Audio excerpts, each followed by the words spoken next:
Safe women safe nation. Women ನಮ್ಮ ನೇಷನ್ದಲ್ಲಿ ಎಷ್ಟು ಸ್ವತಂತ್ರವಾಗಿದ್ದಾಳೆ ಅನ್ನೋದನ್ನ ನಾವು ಫಸ್ಟ್ ತಿಳ್ಕೊಳ್ಳೋಣ. ನಮ್ಮ ಭಾರತದಲ್ಲಿ ಏನಿದೆ ಅಂದ್ರೆ ಸಾವಿತ್ರಿ, ಆಮೇಲೆ ಸತಿ, ಲಕ್ಷ್ಮಿ, ಆಮೇಲೆ ಎಷ್ಟೋ ದೇವ್ರಗಳನ್ನ ನಾವು ಪೂಜೆ ಮಾಡ್ತೀವಿ. ಆದ್ರೆ ರಿಯಲ್ ವುಮೆನ್ಗೆ ಇಲ್ಲಿ ಯಾವುದೇ ರೀತಿಯಾದಂತ ಸೇಫ್ಟಿ ಇಲ್ಲ. ಯಾಕಂದ್ರೆ ಇವಾಗ ವುಮೆನ್ ಎಲ್ಲೋ ಒಂದ್ ರೀತಿ ಬಾಯ್ಸ್ ಇರೋಷ್ಟು ಫೆಸಿಲಿಟೀಸ್ ಗರ್ಲ್ಸ್ ಇರಲ್ಲ. ಬಾಯ್ಸ್ ಏನ್ ಮಾಡಿದ್ರು ಪೇರೆಂಟ್ಸ್ ಹೇಳ್ತಾರೆ ಓಕೆ, ಬಟ್ ಗರ್ಲ್ಸ್ ಗೆ ಆತರ ಇರಲ್ಲ. ಯಾವುದಕ್ಕಾದ್ರೂ ಇವನ್ ಸಣ್ಣ ಏಜ್ ಅಲ್ಲೇ ಒಂದಿಷ್ಟು ಜನಕ್ಕೆ ಮದ್ವೆ ಮಾಡಿರ್ತಾರೆ. ಆಮೇಲೆ ಎಷ್ಟೋ ಜನಕ್ಕೆ ಫ್ರೀಡಮ್ ಇರಲ್ಲ. ಮದ್ವೆ ಆದ್ರೂ ಕೂಡ ಕೆಲವೊಂದಿಷ್ಟು ಕಡೆ ಫ್ರೀಡಮ್ ಇರತ್ತೆ, ಬಟ್ ಪೇರೆಂಟ್ಸ್ ಹತ್ರನೂ ಏನಾದ್ರೂ ಕೇಳ್ಬೇಕು ಅಂತ ಅಂದ್ರೆ ಫ್ರೀಡಮ್ ಕೇಳಿ ಬರ್ಬೇಕಾಗತ್ತೆ. ಅವ್ರನ್ನ ಕೇಳಿ ಬರ್ಬೇಕಾಗತ್ತೆ. ಅಕಸ್ಮಾತ್ ಅವ್ರ ಏನಾದ್ರೂ ಬೇಡ ಅಂತ ಹೇಳಿದ್ರೆ ಬಿಡ್ಬೇಕಾಗಿರುವಂತ ಪರಿಸ್ಥಿತಿನೂ ಅವ್ರಿಗೆ ಬರತ್ತೆ.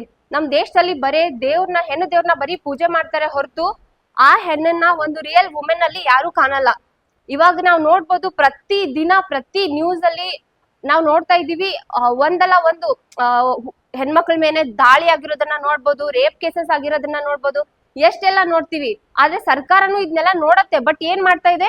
ಏನು ಮಾಡ್ತಾ ಇಲ್ಲ. ಜಸ್ಟ್ ಜೈಲಿಗೆ ಹಾಕ್ತಾರೆ. ಎಷ್ಟು 1 ಇಲ್ಲ 2 ವರ್ಷ 3 ವರ್ಷ ಇಷ್ಟ ಹಾಕಿ ಆಮೇಲೆ ವಾಪಸ್ ಬಂದ್ಬಿಡ್ತಾರೆ. ಬಟ್ ಅದರಿಂದ ಏನು ಯೂಸ್ ಆಗಲ್ಲ. ಅದರಿಂದ ಯಾರಿಗೂ ಬುದ್ಧಿನೂ ಬರಲ್ಲ. ಯಾಕಂದ್ರೆ ಇವಾಗ ಅದನ್ನೇ ಏನಾದ್ರೂ ಯಾರಾದ್ರೂ ಸೇಮ್ ಮಾಡಿ ಅವ್ರಿಗೆ ಏನಾದ್ರೂ ಗಲ್ ಶಿಕ್ಷೆ ಅಥವಾ ಏನಾದ್ರೂ ಅವ್ರ ಜೀವನದಲ್ಲಿ ಉದ್ಧಾರ ಆಗದೆ ಇರೋಂಥದ್ದು ಏನಾದ್ರೂ ಸರ್ಕಾರ ಮಾಡಿತ್ತಂದ್ರೆ ಅಂತ ಕೆಲ್ಸ ಯಾರು ಮಾಡ್ಲಿಕ್ಕೆ ನೋಡೋದೇ ಇಲ್ಲ. ಬಟ್ ಆ ತರ ಸಿಚುವೇಶನ್ ನ ಗೌರ್ಮೆಂಟ್ ಇವತ್ತು ತರತಿಲ್ಲ. ಯಾಕಂತ ಯಾರಿಗೂ ಗೊತ್ತಿಲ್ಲ. ಆ ತರ ಮಾಡಿದ್ರೆ ನೆಕ್ಸ್ಟ್ ಯಾರಾದ್ರೂ ಏನಾದ್ರೂ ಆ ತರ ತಪ್ಪು ಕೆಲಸ ಮಾಡ್ಬೇಕಂತ ಅವ್ರ ತಲೆಯಲ್ಲಿ ಬಂದ್ರು ಕೂಡ ಅವ್ರಿಗೆ ಏನ್ ಅನ್ಸತ್ತೆ ಅಂದ್ರೆ ಅವ್ರಿಗೆ ಫೀಲ್ ಆಗತ್ತೆ, ಇಲ್ಲ ನಾನು ಈ ತರ ಮಾಡಿದ್ರೆ ಸರ್ಕಾರ ನನ್ಗೆ ಈ ತರ ಶಿಕ್ಷೆ ಕೊಡುತ್ತೆ, ನಾನ್ ಆ ತರ ಮಾಡ್ಬಾರ್ದು ಅನ್ನೋದು ಅವ್ರ ತಲೆಯಲ್ಲಿ ಬರತ್ತೆ. ಸೊ ಆದ್ರೆ ಸರ್ಕಾರ ಏನ್ ಮಾಡ್ತಿದೆ? ಸರ್ಕಾರ ಇದ್ ಯಾವ್ದಕ್ಕೂ ತಲೆನೇ ಕೆಡ್ಸ್ಕೊಂಡ್ ಆಗತ್ತಿಲ್ಲ. ಏನೋ ಆಗತೈತಿ ಬಿಡು. ಮೊನ್ನೆ ಎಷ್ಟೊಂದು ನಮ್ಮೂರ್ ಸೈಡೇನೆ ಒಂದ್ಸೂರ್ ಹತ್ರ ಏನೋ ಇದ್ ಮಾಡಿ ತಂದ್ ಬಿಸಾಕಿದ್ರು. ಯಾರು ಏನು ಕೇಳಿಲ್ಲ. ಪೇರೆಂಟ್ಸ್ಗೆ ಬೇಜಾರಾಗತ್ತೆ. ಪೇರೆಂಟ್ಸ್ಗೆ ಏನ್ ಮಾಡಕ್ ಆಗಲ್ಲ. ಬಟ್ ಯಾಕಂದ್ರೆ ಸೇಫ್ಟಿ ಇಲ್ಲ.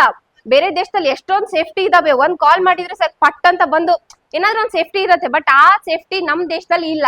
ಅದ್ ಯಾಕಂತ ಇದುವರೆಗೂ ಯಾರು ಎಲ್ಲೂ ಡಿಸ್ಕಸ್ ಮಾಡಿದ್ದಾರೆ? ಎಷ್ಟು ಅಷ್ಟೇ ಮಾಡಿ ಬಿಟ್ಬಿಟ್ಟಿದ್ದಾರೆ.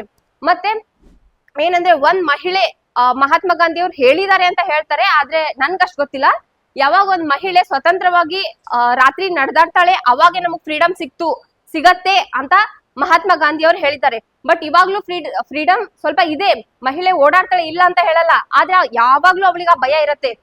ಯಾರಾದ್ರೂ ಏನಾದ್ರೂ ಅಂದ್ಬಿಡ್ತಾರ, ಯಾರಾದ್ರೂ ಏನಾದ್ರೂ ಮಾಡ್ಬಿಡ್ತಾರ ಅನ್ನೋ ಭಯ ಯಾವಾಗ್ಲೂ ಇರತ್ತೆ.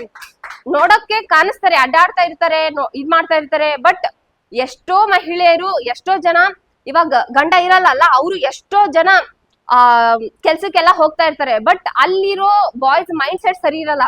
ಕೆಲವೊಂದಿಷ್ಟು ಜನ ಅವ್ರು ನೋಡೋ ವೇನೆ ಬೇರೆ ಆಗ್ಬಿಟ್ಟಿರತ್ತೆ.